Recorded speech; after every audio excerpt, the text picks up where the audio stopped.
كده خلاص العادة الشهرية انتهت، وفي الوقت ده انت لازم تغتسلي عشان ترجعي تصلي مرة تانية. الرسول صلى الله عليه وسلم ما كان بيغتسل وزوجاته. اول حاجة عندنا في الاغتسال هي النية، ان انت تكوني ناوية اصلا من جواكي ان انت داخلة تتطهري او داخلة تغتسلي من الحدث الاكبر اللي هو العادة الشهرية، تكون عندك النية دي وانت داخلة تاخدي شاور. تاني حاجة بقى انك تقولي بسم الله الرحمن الرحيم في سرك، تقولي بسم الله الرحمن الرحيم وتبدأي بقى في الخطوات اللي هقولك عليها. اول حاجة هتغسلي ايديكي 3 مرات، وبعد كده بنغسل المنطقة الحساسة علشان لو فيها اي بواقي مكان العادة الشهرية بننضفها كويس جدا بمية فترة بس يا بنات.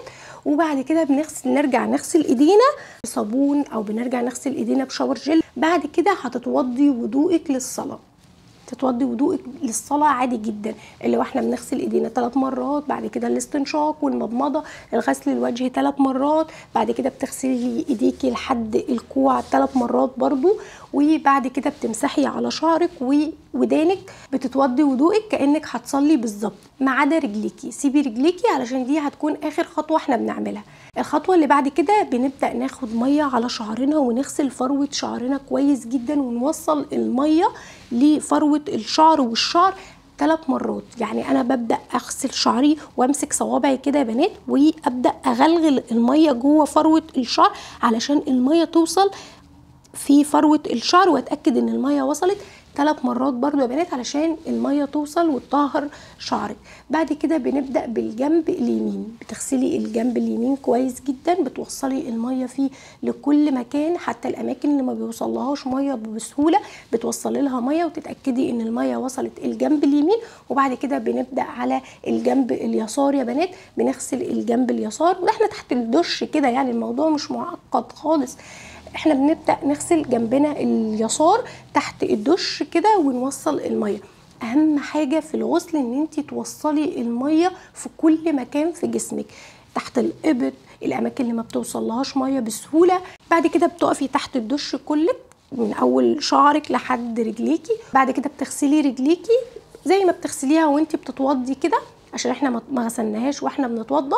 اخر خطوه في الغسل ان احنا بنغسل رجلينا، وبعد كده بتكوني تميتي الغسل على سنه الرسول صلى الله عليه وسلم. اول حاجه وهي النيه يا بنات، وبعد كده بتسمي الله وتبداي في الخطوات.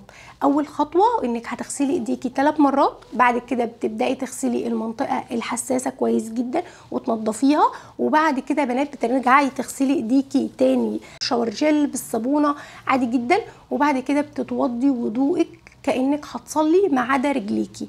بعد كده بتغسلي الجنب اليمين كويس جدا وتوصلي له الميه، والاماكن اللي بتكون صعبه شويه في انك توصلي لها ميه بعد كده بتنقلي على الجنب اليسار وبرده بتغسليه كويس جدا وتنضفيه، بتوصلي الميه من اول شعرك لحد رجليكي، واخر خطوه بتغسلي القدمين، وكده بتكوني تميتي الغسل على سنه الرسول صلى الله عليه وسلم. بعد كده عايزه تكملي بقى الشاور بتاعك، انك تغسلي شعرك بالشامبو او تغسلي جسمك بالشاور جل، فعادي جدا يعني كملي الشاور بتاعك عادي جدا. بس في الاول لازم تعملي الخطوات اللي انا قلتلك عليها دي علشان ترجعي تصلي مره تانية وعلشان تكوني اغتسلتي